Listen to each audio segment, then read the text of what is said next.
Shao Shao ने यिनशेंग की business partner सू को स्लैप लगाया था।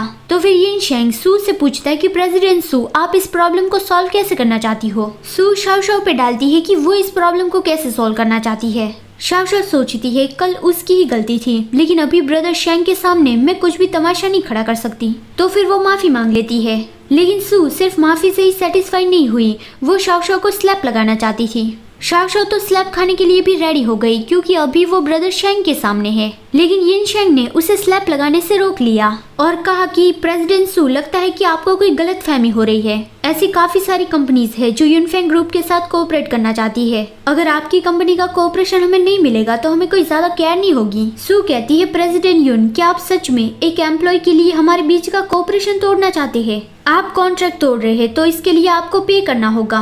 यिनशेंग कहता है, इतना छोटा अमाउंट तो युनफेंग ग्रुप के लिए कुछ भी नहीं है, लेकिन इसकी वजह से आपको जरूर प्रॉब्लम आएगी। और फिर वो शाओ शाओ का हाथ पकड़ के उसे ले जाने लगा। सू तो उसे कहती रहेगी कि प्रेसिडेंट युन, क्या हम ऐसा प्रिटेंड कर सकते हैं कि अभी कुछ भी नहीं हुआ? हम फिर से हमारे कॉन्ट्रैक्ट के बारे में बात कर सकते हैं। लेकिन यिनशेंग शाओ शाओ को लेके बाहर चला गया। उसने अभी शाओ शाओ को हाथ पकड़ा है तो शाओ शाओ को बहुत ही अच्छा फील हो रहा था। वो सोच रही थी कि 9 सालों से मैंने उसे नहीं देखा, लेकिन वो अब भी जरा से भी नहीं बदले। वो बाहर से कोल्ड लगते हैं, लेकिन उसका दिल अब भी बहुत ही वार्म है। और वो उसे पूछते कि ब्रदर शेंग, आप पिछले 9 सालों से कहाँ पे थे? आप क्या कर रहे थे?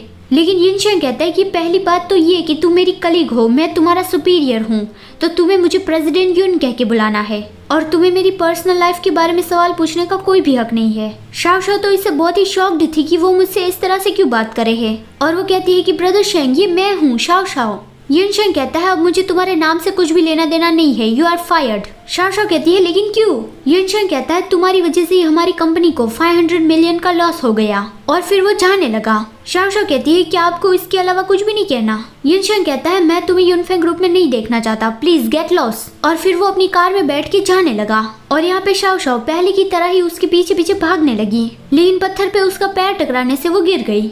शाओ शाओ ने फिर से वैसा ही फील किया कि वो मेरी और इतने कोल्ड क्यों बन रहे हैं। अभी ही मैंने उसकी गर्माहट फील की थी, तो क्या वो मेरा इल्यूजन था? लेकिन यहाँ कार में यिनशेंग भी बहुत ही परेशान था। वो शाओ शाओ की केयर करता तो है, लेकिन वो उसके सामने ये दिखाना नहीं चाहता। शाओ शाओ जब घर वापस जा रही थी तब उसे लीवान का कॉल आया। उसने बताया कि जब मैं प्रेसिडेंट नान के साथ एक मीटिंग में गई थी तब मैंने वहाँ पे ब्रदर शेंग को देखा। ब्रदर शेंग युनफेंग ग्रुप के CEO है। वो युनफेंग ग्रुप का इंटरनेशनल बिजनेस संभालते हैं और वो कल ही वापस आए हैं, तो फिर तुम दोनों आगे जरूर मिल पाओगे। शाओ शाओ कहती है, नहीं, मैं आगे उससे नहीं मिल पाऊंगी, क्योंकि अभी ब्रदर शेंग ने ही मुझे फायर कर दिया। फिर वो घर पहुंच गई थी तो उसने फोन पे कह दिया कि मैं तुमसे बाद में बात करूंगी। घर में अंदर जाते ही उसका बाप उससे बहुत ही अच्छे से बात करने लगा और वो उससे 10,000 युआन मांग रहा था। उसने किसी से उधार लिया था तो उसे वो वापस करना था। शाओ शाओ कहती है, डैड, मैंने अभी पूरा महीना काम भी नहीं किया और मुझे अभी तक सैलरी भी नहीं मिली और आज ही मुझे फायर कर दिया गया है। उसका बाप कहता है, क्या तुम्हें नौकरी से निकाल दिया गया? लेकिन तुम तो प्रेसिडेंट नान की गर्लफ्रेंड हो ना, तुम उसके साथ काफी लंबे वक्त से थी, लेकिन तुम्हें उससे कोई भी फायदा क्यों नहीं मिल रहा है? शाओ शाओ, मैं पहले अच्छा नहीं था, लेकिन मैंने खुद को बदलने का फैसला कर लिया है, तो प्लीज मुझे कुछ पैसा दो। शाओ शाओ कहती है, डैड, मेरे पास सच में पैसा नहीं है। तो फिर उसका बाप उसे धक्का देके गिरा देता है और कहने लगा कि कुछ लोग अमीर लोगों के साथ घूम के पैसे वाले बन जाते हैं, क्या तुम्हारे पास 10,000 युआन भी नहीं है? तभी जिनफेंग वहाँ पे आ गया तो उसका बाप बहुत ही अच्छे से बात करने लगा कि प्रेसिडेंट नान, आपका यहाँ पे क्यों आना हुआ? जिनफेंग ने शाओ शाओ के घुटनों में जो चोट लगी थी वो देखी और वो कहता है कि लगता है मैंने लास्ट टाइम जो तुम्हें सबक सिखाया था वो तुम भूल गए हो। उसका बाप कहने लगा, प्रेसिडेंट नान, आपको शायद गलतफहमी हुई है, शाओ शाओ तो बस एक्सीडेंटली गिर गई थी। और वो जाके शाओ शाओ को उठाने लगा कि है ना शाओ शाओ, मैं सच कह रहा हूँ ना? शाओ शाओ कहती है, हाँ। उसका बाप कहता है, शाओ शाओ, लिविंग रूम अभी बहुत ज्यादा मैसी है, तो तुम प्रेसिडेंट नान को अपने रूम में ले जाओ, मैं अभी बाहर जाके उसके लिए कुछ लेके आता हूँ।